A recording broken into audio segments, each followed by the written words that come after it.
The house on Ashgrove Lane had been empty for years before the Callahan family moved in. To the neighbors, it was just another decaying Victorian relic with boarded-up windows and ivy-choked walls.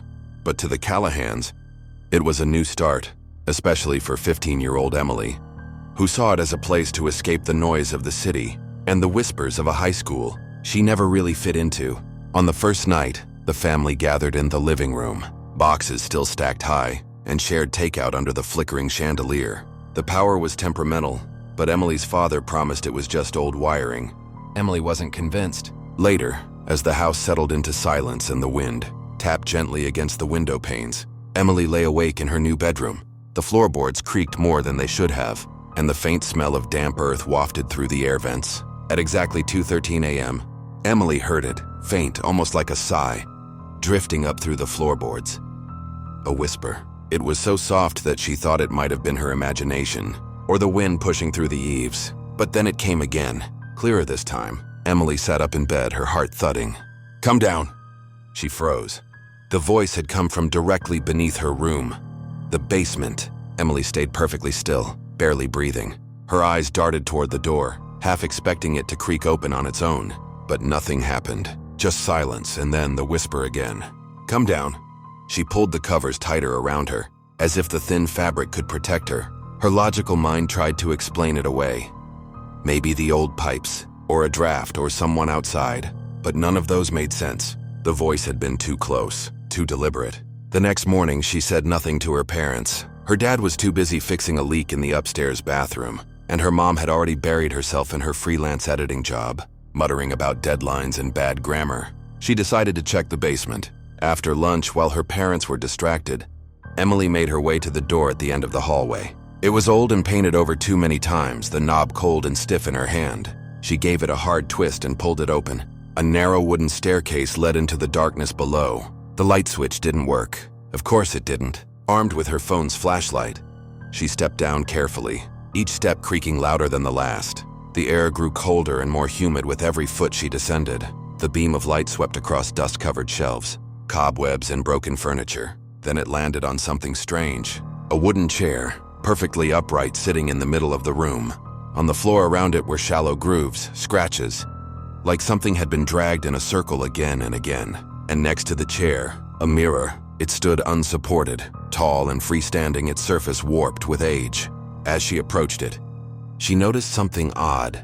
The mirror didn't reflect her flashlight properly. It caught the light but didn't bounce it back. It was like the glass drank it. She reached out. Then the whisper came again, this time right behind her ear. "Thank you for coming." She spun around, but no one was there. Her flashlight flickered, and in the mirror something moved. Not her, something else. Emily's breath caught in her throat. In the mirror, just behind her reflection, stood a figure, tall, gaunt, its face obscured by shadow. It didn't move. It just stood there, silent and still, watching her. Emily turned around again. Nothing. But when she looked back at the mirror, the figure was closer. Now it stood just inches behind her reflection, its head tilted at an unnatural angle. Her own reflection looked frozen, as if paralyzed in fear. Her real body trembled. She staggered backward, her foot catching on something on the ground. She stumbled and hit the cold floor hard, her phone clattering away, the flashlight beam spinning wildly before settling on the far wall. For a moment, everything was quiet again. Then came a faint scraping sound. The chair was moving, slowly spinning in place, its legs dragging across the floor. No wind, no one else in the room. Emily scrambled to her feet and grabbed her phone. She didn't look back as she sprinted up the stairs 2 steps at a time. The door at the top slammed shut behind her with a force that made the whole hallway shudder. She leaned against it, gasping. It took hours for her to calm down, but she never told her parents. What could she even say? That the mirror in the basement showed something that wasn't her? That she heard a voice thank her? That night she locked her bedroom door. Not that it helped. At 2:13 a.m. she was awakened again, but this time it wasn't a whisper. It was a knock. 3 slow knocks from beneath her bed. Emily didn't scream. She wanted to. Every instinct in her body begged her to run, to cry out for her parents, to leap from the bed and bolt out of the room. But she didn't. Instead, she slowly leaned over the side, heart hammering in her chest, and looked beneath the bed. There was nothing there, only dust and the bare floorboards. But the whisper came again, rising from the cracks in the wood. "We're waiting." The next morning, Emily begged her parents to leave the house. She told them it wasn't safe, that something was wrong, but they brushed it off as nerves, stress, maybe even homesickness. Her father laughed it off. Her mother grew annoyed. So that night, Emily made a choice.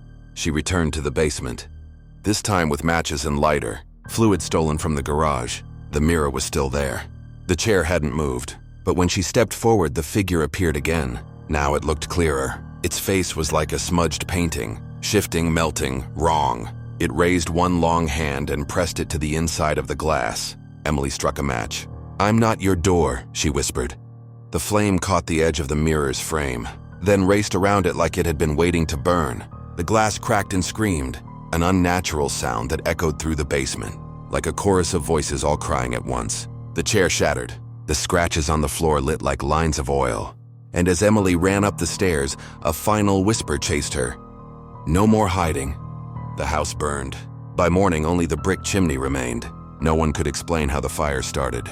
Emily said nothing. Her family moved away the next week. Years later, the foundation was cleared, the lot leveled. A new home was built there, bright and modern. Clean walls, big windows. But every night at exactly 2:13 a.m., the new owners say they hear it. A voice rising from beneath the floorboards, whispering for someone to come down.